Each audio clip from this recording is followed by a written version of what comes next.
Good afternoon, everyone. First of all, is there anything wrong if a married woman is putting on this dress? Is there anything wrong?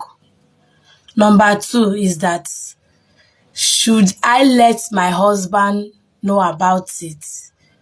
And number three is that should I reply the message? This is the message my mother-in-law sent to me. This is the message she sent to me today. If people saw the video I made yesterday with my husband while we are dancing. So let me read the message to you people. So I need the opinion. Should I tell my husband about it? Should I reply? And is there anything wrong if a married woman is putting on this dress? Is my breast showing? Is my body showing? When I dey tell una say more na dey dress to confuse your enemy, una think say I dey lie. Dress look good to confuse them.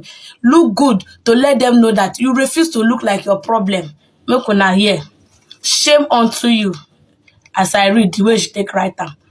Shame on you. See the kind of clothes you are wearing and exposing yourself in the public, and your husband is happy about it because you have used sham to hold him hostage. This is it. That I've used sham to hold him.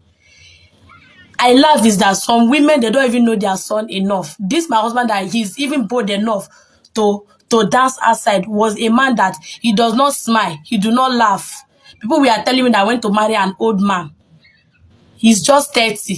But because of his look, because of the circumstances, the way he grew up, he does not laugh, he does not smile. My husband cannot even snap picture. I can't snap him. Welcome back to my YouTube channel. If you have not subscribed, my darling people, please do subscribe and smash the notification bell. Thank you and God bless you. My darling people, my correct people, this video today when I want to do so now about one lady will just cry out now, say she need our help, she need our contribution for this video. He said because of wetin im mother-in-law tell am, say the thing shocktalize am, so she need our contribution, my darling people. The thing can't really shock me when I even hear am. Mona lis ten o, I go still put the video, Mona still lis ten. So she talk say e husband wey im marry, say e get one video. I know this TikTok things wey people dey do now. So she can't do the video with your husband. He can't wear nika. So he with your husband can't do the TikTok together. I know say some men not the one even send all those things. But she say your husband like to support him, and he even have to convince am before he even join am even do the video. Like say they dance, they do one video like she wear short knicker to do the video, and the knicker not just too short like that. So my ogbonge people, you see as they do the video finish, the mother-in-law just call am say, you know the shame, you know the shame. Why you go dey do that nonsense for TikTok? That nonsense video. Who does that? Why she go do that kind thing? You know the shame. He no even blame you. Like he pikin wey even join you, they do that nonsense. Now he blame. Which kind nonsense be all those ones? He say the mother-in-law insult am not be small. Now she come talk say, when I see the message where im mother-in-law write to am, say the even see put the cloth of the wetin he wear that day. She put the knicker, put the cloth. Say make we see am. Say wetin she wear, whether e dey bad. E warrant the insult wey im mother-in-law insult am. Say the thing shock am. And they never show im husband the message when the mother-in-law write to am. Whether make him show im husband the message, because the thing still dey shock am, say why im mother-in-law go give am this kind insult because say she do TikTok with her husband. Like the thing come say dey shocktalize me o. He say so whether may he show your husband the message or may he not show your husband, and wetin he want try make him ask us na be that one. Say because the insult wey im mother-in-law give am too much. The insult was too much. He say so he no know whether make him tell he mother, husband, So my me come still dey talk am say now why e be say if many women dey always dey do this thing, if una pikin marry, make una remove eye for their marriage. Make una remove eye for their marriage. Make una no dey put eye for their marriage again. E no good.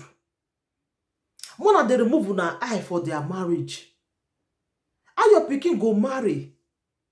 You go just dey monitor dem, dey wan look anything wey dem dey do. Who does that? Now wetin your daughter-in-law go take dey see mother-in-law finish, na be all those ones. Because she dey ask us now, say make she reply the woman. He no know if you reply am now, how e go be. If una pikin marry, make una dey remove una eye for their marriage. Make una dey remove una eye. Make una no dey do them like this again. E no good. Even though she like make she wear pants with your husband, dey do anything, e no concern you. E no supposed to be your business. You dey your own. Leave your pikin your pikin wife alone. Because this kind mother-in-law, now they not go let you drink water, make you keep cup. They not go let you drink water, make you keep cup, because you marry their pikin. If person come marry now, come me say, you no go drink water, keep cup for your house again. What I do for my own house, my mother-in-law come they disturb me join now. Who does that now? E no good.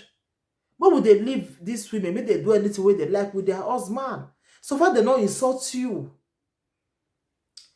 As far as they happy with their husband, mother-in-law them. This one I advice to now. More they remove una eye. This one was saying insult am. He give her the insult of her life. Say she not the shame. Shame not there high. What did the woman can't just do rich like that? Because he marry your pikin? Now you go make you just insult him like that? Because he marry your pikin, you give her the insult of her life. My darling people, this one shocked me. It shocked me like seriously. Because he do TikTok with his husband. If I not gonna do one with my husband, now you me you can't do one with. No. If I not do one with my own husband now you, now me go come do one with. I they love that thing where we say person husband go even they follow your wife, they do all those social media things. They like him. It's just that say my husband not be all those types safe. That make me not the even bother. She even still talk and say your husband not be the type of all those things. Your husband na 30 years, but they do like old man, and she even can build the man, build them to it taste, to the kind of man when he wants. Now she even build them. So you don't know why a mother-in-law will give her that kind of insult. And what he say, you want to ask now whether she do anything bad for this thing, for this video. Wanna still leave on a comment. She do anything bad for this video. What did she do? It so it did bad, and so it did wrong. He say Mona help him. Mona leave on a comment for the comment section. Thank you, my darling people. Anything you wanna think about the video, Mona still leave on a comment. Good afternoon, everyone. First of all, is there anything wrong if a married woman is putting on this dress? Is there anything wrong? Number 2 is that, should I let my husband know about it? And number 3 is that, should I reply the message? This is the message my mother-in-law sent to me. This is the message she sent to me today. If people saw the video I made yesterday with my husband where we are dancing. So let me read the message to you people. So I need the opinion. Should I tell my husband about it? Should I reply? And is there anything wrong if a married woman is putting on this dress? Is my breast showing? Is my body showing? When they tell una say, more na dey dress to confuse your enemy, una think say dey lie. Dress, look good to confuse them. Look good to let them know that you refuse to look like your problem. Make una hear. Shame unto you. As I read the way she take write am. Shame on you. See the kind of clothes you are wearing and exposing yourself in the public, and your husband is happy about it because you have used sham to hold him hostage. This is it, that I've used sham to hold him. I love is that some women, they don't even know their son enough. This my husband, that he's even bold enough to dance outside, was a man that he does not smile, he do not laugh. People were telling me that I went to marry an old man. He's just 30. But because of his look, because of the circumstances, the way he grew up, he does not laugh, he does not smile. My husband cannot even snap picture. I can't snap him. I know the way I have suffered and built him to be the man he is today. I know the way I have adjusted my man to be the way he is. People are seeing him, that he's able to put smile on people's face. He does not laugh. He don't know how to communicate to people. He don't know how to express himself. He's just like a sadist. I was the one that changed him to be the way he is. I was the one that make him to look the way he's looking, that make him that he's able to laugh, he's able to make videos with me. I know what I used to pass through, what I used to face in order to make him make one video. I know the promises I used to do. Because they say every woman has